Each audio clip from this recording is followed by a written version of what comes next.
Bonjour, bienvenue dans cette troisième séance de la première partie du cours de management. Notre objectif est d'essayer de distinguer entre les organisations en se référant à leur finalité. Pourquoi la finalité? Parce qu'elle permet de comprendre comment l'organisation compte contribuer au développement de la société. Elle permet aussi d'expliquer le pourquoi de l'activité des organisations, c'est-à-dire le but de leur création. La finalité permet de savoir la raison d'être des organisations.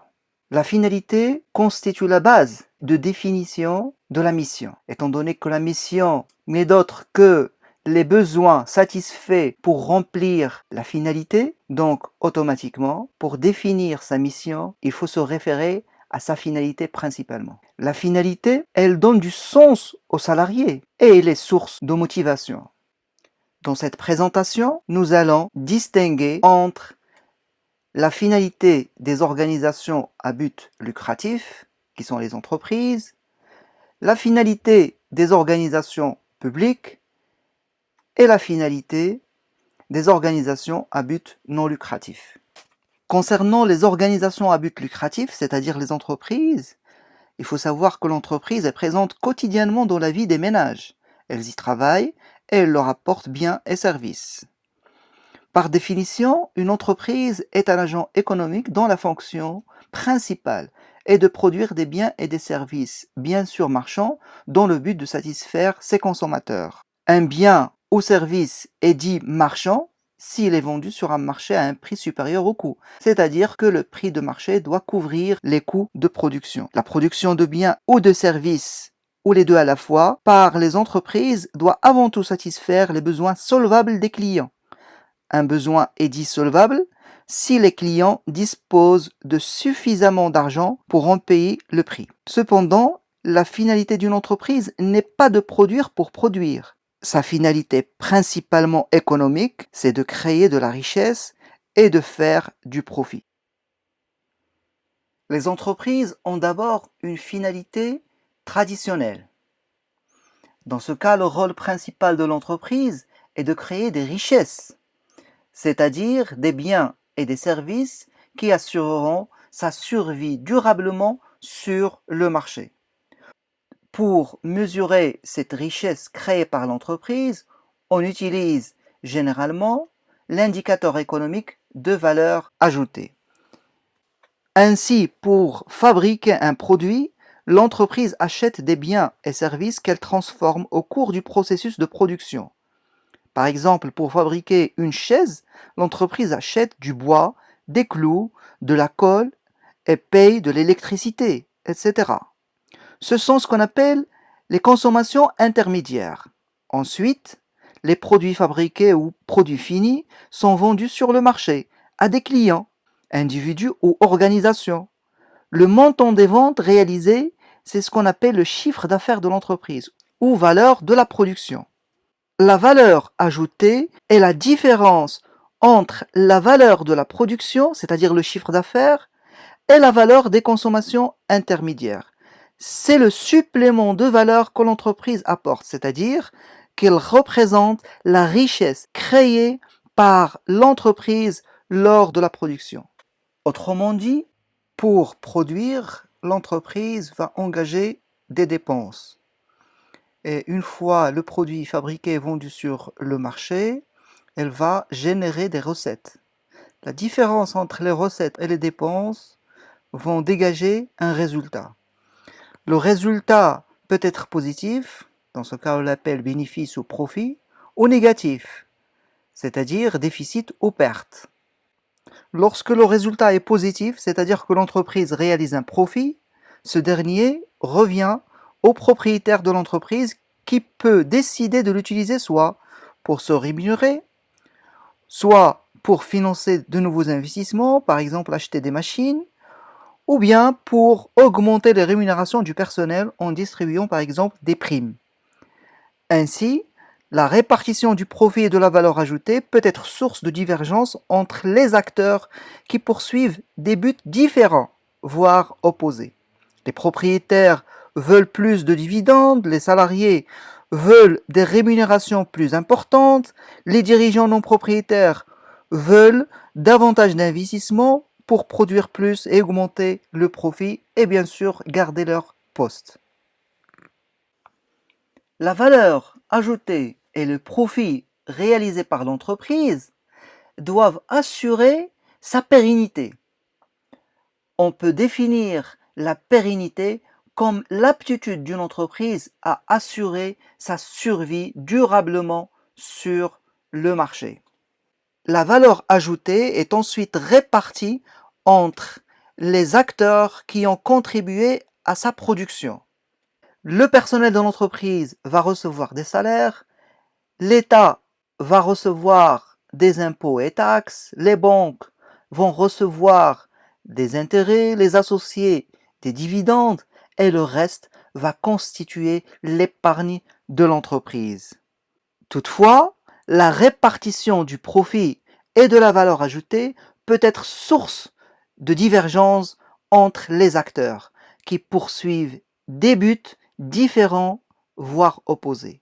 Les propriétaires veulent plus de dividendes, les salariés veulent des rémunérations plus importantes, les dirigeants non propriétaires veulent davantage d'investissements pour produire plus et augmenter les profits et assurer leur poste, etc. La deuxième finalité des organisations est dite contemporaine. En effet, à partir des années 70, les consommateurs vont imposer à l'entreprise des exigences nouvelles. Il ne s'agit plus seulement de produire des biens et des services de qualité, mais il faut aussi que l'entreprise soit citoyenne, c'est-à-dire qu'elle soit un acteur à part entière de la société. À ce titre, l'entreprise a des devoirs vis-à-vis des autres acteurs. C'est le principe de responsabilité sociale. Elle se doit de participer aux actions collectives pour améliorer le bien-être et contribuer au développement économique de l'environnement dans lequel elle est implantée, par la création d'emplois, par la solidarité, la formation, les investissements, en participant à la vie commune, etc. De nombreux auteurs tels que Ramanuja ont montré que la citoyenneté est devenue un impératif pour l'entreprise. En négligeant cet aspect de sa mission, elle remet en cause sa pérennité. Aujourd'hui, toutes les entreprises, toutes les organisations militent pour des produits moins polluants. Les entreprises sont aujourd'hui obligées de développer des politiques intégrées, politiques ayant pour but de prévenir la pollution en développant progressivement des produits et services plus écologiques. Pour fonctionner, les entreprises ont besoin de ressources, telles que les ressources en matériel, comme les constructions, le matériel de transport, les machines, l'outillage, les ordinateurs. Il y a aussi les ressources immatérielles, comme les compétences, l'information, la fidélité des clients, la réputation. Ils auront besoin aussi à des ressources humaines. Là, on distingue les cadres des non-cadres. Les cadres, ce sont les salariés responsables de l'encadrement. Les non-cadres, ce sont les salariés chargés de l'exécution. Ils auront besoin aussi à des ressources financières, comme les chiffres d'affaires, le profit, les emprunts, l'apport personnel, etc. Pour fonctionner, les entreprises doivent également faire face aux contraintes, telles que les contraintes commerciales, par exemple les frais de distribution lorsque les clients sont dispersés sur un territoire, le coût de la publicité, le prix de marché, l'approvisionnement de l'étranger. Par exemple, regardez aujourd'hui avec le coronavirus, lorsque les frontières ont été fermées, les entreprises qui s'approvisionnent de l'étranger en matières premières, ils ont vécu des moments très difficiles. Il y a aussi les contraintes fiscales, par exemple les délais de déclaration et de paiement, le taux d'imposition, le nombre de taxes à payer. Là, ça dépend des activités. Il y a des activités où on paye beaucoup de taxes, il y a des activités où on paye moins de taxes. Il y a aussi les contraintes organisationnelles, comme le temps de travail, l'autonomie et la marge de manœuvre des salariés. Est-ce que les salariés disposent d'une marge de liberté dans l'exécution des tâches ou pas? Est-ce que les salariés participent à la décision ou pas? Il y a aussi les contraintes réglementaires.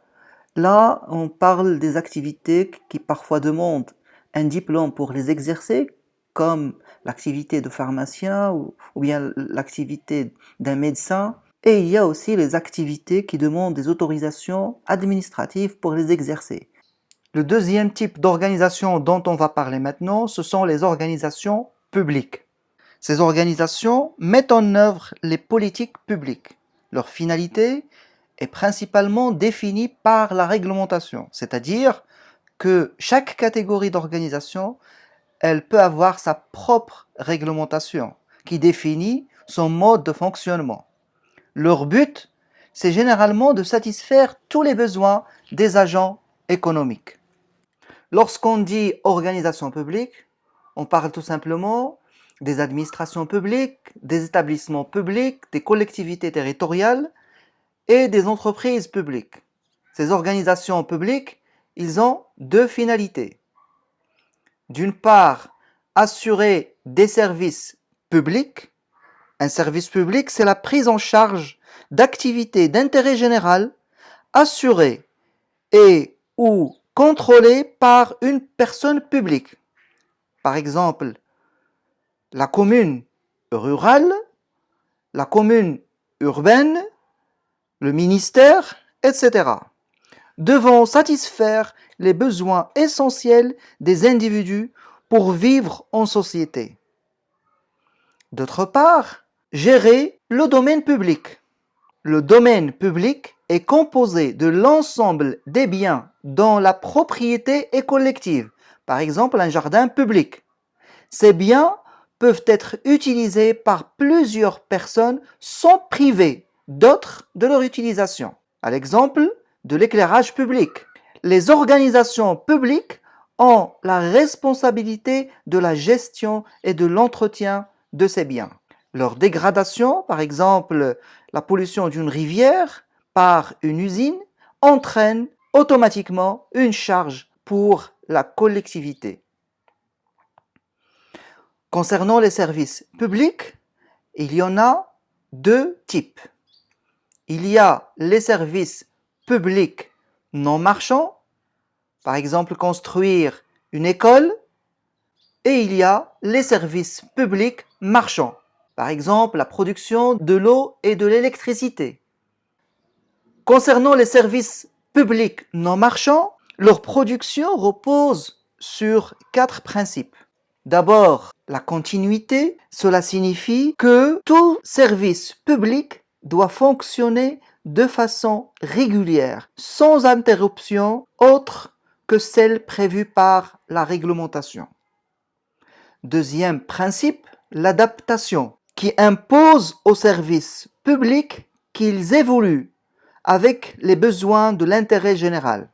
En cas de modification des missions ou du fonctionnement du service public justifié par l'intérêt général, ni usager ne peut, en principe, exiger le maintien du statut antérieur. Il y a également l'égalité, c'est-à-dire que les usagers, dès lors qu'ils remplissent les conditions légales, doivent pouvoir accéder aux services publics sans aucune discrimination liée à la personne ou à l'appartenance à un groupe. Et il y a enfin l'équité, ça veut dire que les citoyens ne jouissent pas de la même manière du service public. Ces services publics non marchands sont généralement financés par les usagers. Concernant les services publics marchands, leur caractéristique principale, c'est qu'ils sont assurés par une personne publique ou une personne privée. Et ils sont financés principalement par les clients. Un usager et un client ne sont pas forcément deux personnes différentes. Une personne peut à la fois être usager et client. Alors imaginez une personne qui veut voyager de Agadir à Casablanca. Alors de Agadir à Marrakech, il a décidé de prendre l'autoroute. Et de Marrakech à Casablanca, il décide de prendre la route nationale. Alors dans le premier cas, lorsqu'il a pris l'autoroute, il est en situation client parce que l'autoroute c'est un service public marchand. Et lorsque il a pris la route nationale, dans ce cas, il est usager tout simplement parce que la route nationale est un service non marchand. Concernant la gestion du domaine public, on distingue 3 modes de gestion. En premier lieu, une gestion en régie directe par les services d'une administration. En deuxième lieu, par un établissement public national. En troisième lieu, en délégation de services publics par une organisation privée. C'est le cas là de la distribution de l'eau et de l'électricité dans certaines villes qui est assurée par des régies. Pour fonctionner, les organisations publiques ont besoin de ressources. D'abord, des ressources financières. Elles sont définies par des choix politiques et des contraintes budgétaires et proviennent principalement d'abord de la vente de biens et services, ensuite des prélèvements obligatoires, c'est-à-dire des impôts et taxes et des cotisations. La vente de biens et services marchands sert à financer les services publics marchands. Les prélèvements obligatoires, c'est-à-dire les impôts et taxes et les cotisations, servent à financer les services publics non marchands. Il y a également les ressources humaines. Dans ce cas-là, on distingue les fonctionnaires et les agents qui ont un statut particulier de droit privé. Le troisième type d'organisation, ce sont les organisations à but non lucratif. Il faut savoir que leurs missions sont définies par les assemblées constitutives, ordinaires ou extraordinaires. Elles regroupent les associations, les organisations non gouvernementales, les syndicats, etc. Les organisations à but non lucratif ont 2 finalités. D'une part, rendre des services aux membres sans leur procurer aucun avantage économique. Par exemple, mener des actions caritatives ou humanitaires, diffusion et promotion d'idées ou d'œuvres, vaccins, formation, lutte contre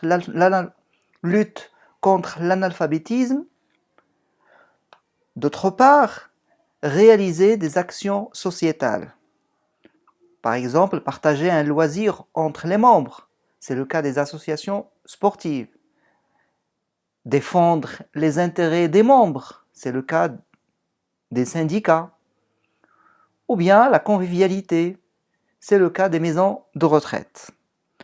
Alors, on peut comprendre derrière ça que le champ d'action des organisations à but non lucratif est très large. Il peut être sportif, culturel, éducatif, social, humanitaire, etc. pourvu qu'elles respectent la loi et leur statut. Pour fonctionner, les organisations à but non lucratif reposent sur des ressources, notamment les ressources humaines. Dans ce cas, on parle des adhérents salariés, des adhérents non salariés, des bénévoles et des volontaires. Ces ressources, il faut les distinguer des bénéficiaires. Les bénéficiaires peuvent être des adhérents et ou des non-adhérents. Il y a aussi les ressources en nature, par exemple la mise à disposition d'un local de réunion ou d'immeuble. Et il y a également les ressources financières. Dans ce cas, on parle des cotisations annuelles des membres, des rémunérations des services et des prestations fournies par les associations, les subventions, les legs, les dons et toute autre ressource non contraire aux lois en vigueur. Il faut savoir que le fonctionnement global de l'organisation à but non lucratif se fait sous le contrôle de l'État. Je vous souhaite bonne révision et je vous dis à bientôt pour une nouvelle vidéo.